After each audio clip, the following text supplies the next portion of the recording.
Hi guys, good afternoon. Welcome back to my channel. It's your girl Pretty Paul. Thank you very much for joining me today. If it's your first time, please ensure that you click on the subscription button, and if you hit on the bell sign, you get notification whenever I post my vlogs.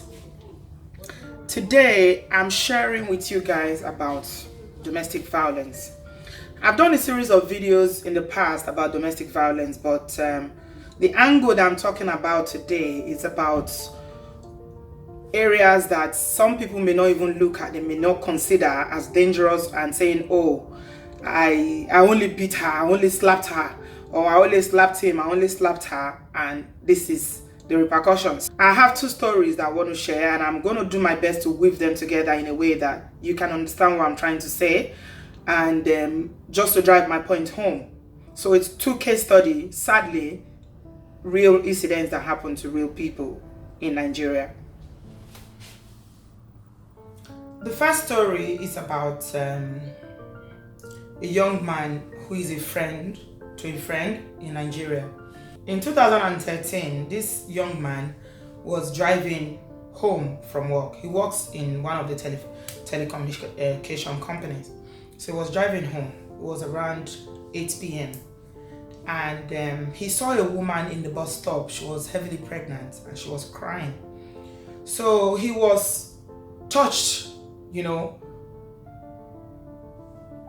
by her condition, and stopped and said, "Madam, where are you going?" She said, "Oh, I'm going to the hospital just down the road." And he said, "Why are you out by yourself this time of the night? And where is your husband? Is there any problem?" And she said, "Oh, I just want to get to the hospital," and she kept crying. And the young man opened the car door and said she should come inside to the car.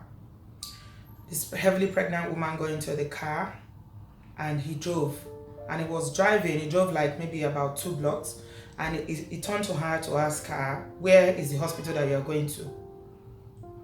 By the time he spoke to this woman, she was dead. She had died. So he panicked. He didn't know what to do. He was shaking. He didn't know what to do. When something like this happens, normally the person involved would wouldn't know how to go about it. They might not have, they will not think, their brain will not function properly. They wouldn't know what to do. So what did he do? He decided to drive because he was innocent. He was trying to help. In his mind, he thought that, okay, the best thing to do, since this woman seems to have stopped breathing and she didn't have any pulse, is to go to the police station, to go and tell the police this is what has happened. So he drove to the police station with this woman in his car. And when he got to the police station, the police arrested him. They charged him for killing the woman. And so he was thrown in the cell. This was in 2013. Fast forward, the story is that the husband came. There were bruises all over this woman's body. There was marks on her neck. There was marks on her body. And she died and the baby died. And then the husband came forward and said, "Oh yes, this is the man that my wife was having an affair with. She was cheating on me with this man." Even though he's never seen this man before, this young man before. He was just a good Samaritan who unfortunately had the wrong person, or would I say, was unfortunate to help at the wrong time, in the wrong place. But this is what life is. You have empathy, you want to help, but there's a prayer that we all need to be praying every day, that God should not lead us into temptation. Any temptation that will be beyond us, God should not allow us to fall into it. There's a Yoruba saying that says that "Ore niwon." That means you should be choosy in the way that you choose to help, because it's good to help as much as it's good to help, but you need to really, really, really be careful in a way that you don't help something that will land you into trouble. Cut a long story short, this guy was charged. The husband insisted that he's the one that killed her. The police took word of mouth.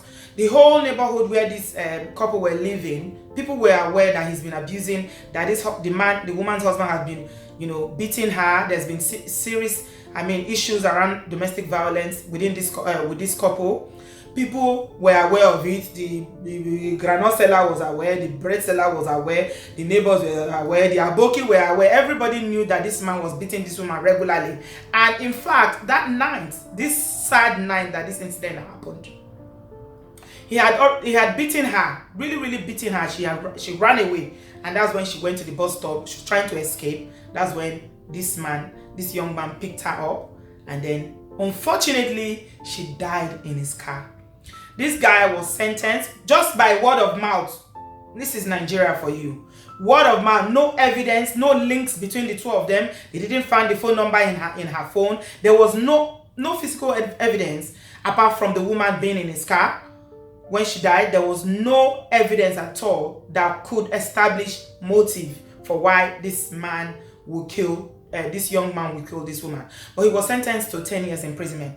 So when my friend was telling me about this story a couple of days ago, I was so interested and I felt like, oh my God, why are things like this still happening? Let's get involved. How can we help? We should raise money and set up a GoFundMe account, try to raise money. I will bring it to you guys so that I can appeal to you, because I know that people that will rise up when they hear about this sort of injustice taking place, his life thrown away just because he offered to help. But then again, if you want to look at the other side of the coins, there's a lot of ritual killing going on. People, being killed, with pregnant women being aborted and the baby taken out and everything. So even though I feel like the police did wrong by taking word of mouth as evidence, then again, there's a lot of ritual killing going on. So it's neither here nor there. But I was aggrieved in my spirit and I felt like this is wrong. What can we do to help? So I told my friend, I said, please go and find out about this young man. What can we do? Is he still in prison? He said yes, that he believes he's still in prison, but he's going to call around to find out what is happening. And then he came back to me the next day to say that he has died in prison. This young man with his whole life, he's in his mid-30s, he has a good job, he's building up a life for himself.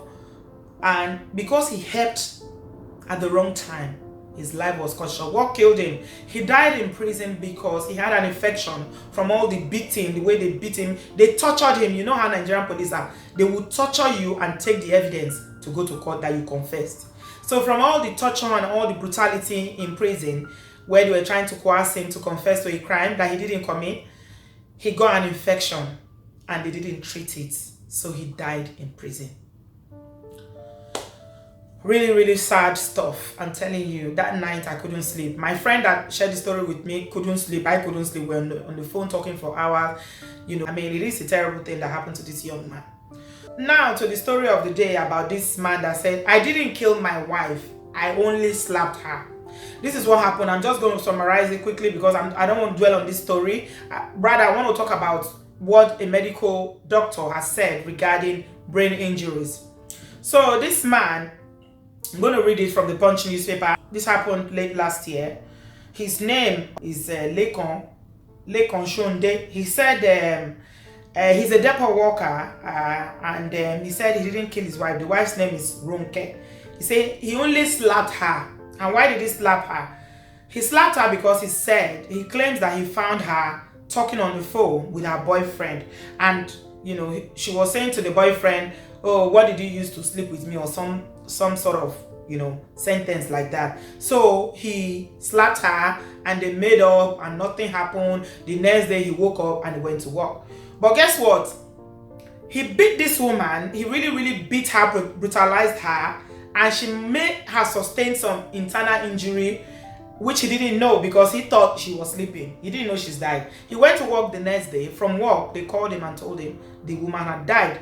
And then he ran. He ran off. But unfortunately for him, he was caught where he was trying to escape. He was caught. Then he came forward and said, oh, actually, I didn't kill my wife. I only slapped her. This is the story of this Lekon and Ronke, unfortunately, who passed away because of domestic violence. And, it raises a lot of questions in my mind, like, okay, if cheating it's not something that anybody should tolerate, whether male or female. But African men have been cheating for thousands of years. They cheat for various reasons. They'll tell you, we're a polygamous society, my religion permits it, my faith, my culture permits it, for all sorts of reasons. Even when they have 3-4 wives, they still have girlfriends. It's a way of life. Nobody frowns at it. But when a woman does the same thing, when a woman has a boyfriend, then everybody frowns on it. I'm not saying that it's right for a woman to have a boyfriend, but is that how you're going to pay a woman back? Is this what you're going to do by killing her? Is that the answer? You think this is the right thing to do? Are you justified by killing someone or subjecting a woman to domestic violence because of she did what you are doing and what you've been doing for God knows how long? I mean, what is wrong with just sending her back and say, okay, in Nigeria, you send women to tell them, pack her load for her, let her go to her parents, whatever. But is it killing her that is the answer? And then he made everything worse by saying, oh, I slapped her. This is what the doctor is going to say. This is what the medical doctor have to say about brain injury. Let me just read it to you guys. Dr. Olude, who is a neuroanatomy, he says he teaches neuroanatomy, did a neuroscience research, and he's also an advocate for mental health awareness. And he did this project where he asked his class, and he said this is a good example of cranial or brain damage that may occur from domestic violence. He shared it because he wanted to highlight the delicate nature of the brain and the importance in avoiding blows. When you blow somebody in the head all the time. So he said the man in this story above claims he only slapped his wife once. Yeah. Autopsy report found multiple blows. It's never once. It never. That's just is always an understatement, and it's an outright lie, to be honest. He claims that he only slapped the wife once. Autopsy report found multiple blows and injuries on her head and body. But let us assume that the man is right. A dirty slap to the face or head is enough to traumatize and cause brain injury. Brain injury, one slap, one punch on the head is enough to cause brain damage, brain injury. It goes on to say, note, a simple slap to the head or face can lead, and in this case, lead to death. The man said he slapped his wife from behind and she fell. We can explain that. The hit was forceful enough to disorient her vestibular olivary system. I don't know what that means. You science students know, or you nurses and doctors know. And for this reason, that's why she lost her balance. While it seems she recovered after a while, she must have bled. Listen to this, please. She must have bled into the brain or severed part of her hindbrain, which basically controls the respiratory and circulative apparatus from the trauma. Little wonder she simply died off without notice. As this started from a slap, lesson for this, let us shun domestic or any form of violence for that matter. It is simply not worth it. Do not slap children, especially not in the head, or women in the name of anger or discipline. Women, please report and avoid abusive relationship no matter who it is. No one has the authority to physically assault you. It is never justified irrespective of your faults. Take care of your brain. It is useful for life. Your brain can be physically or mentally abused if you do not protect it. May the peace of God keep our minds for His glory and the benefit of mankind. Amen. I don't need to add anything again. I don't need to add anything because this Dr. Olude has done this vlog for me today. So thank you, Dr. Olude, if you're watching. So all I'm just going to end with is that please, men, do not allow, in whatever the circumstances is, do not allow anything or anyone to provoke you to hit someone, to hit your wife or to hit your girlfriend or to hit anyone. And women, like I always repeat, please, it is not worth it. You need to stay alive. Do not allow anyone take your life. If somebody started it, it's likely that it's going to continue. Do not endure domestic violence for any reason. All sorts of abuse. Do not enjoy it. But like on this, there's no abuse that should be tolerated, whether it's physical, emotional, psychological, financial. But specifically on this occasion, I'm talking about the domestic violence, which is about physical abuse. Stay alive for yourself, stay alive for your children, and stay alive for those who love you. Thank you very much for watching. And I'll catch you guys in my next one. I love you.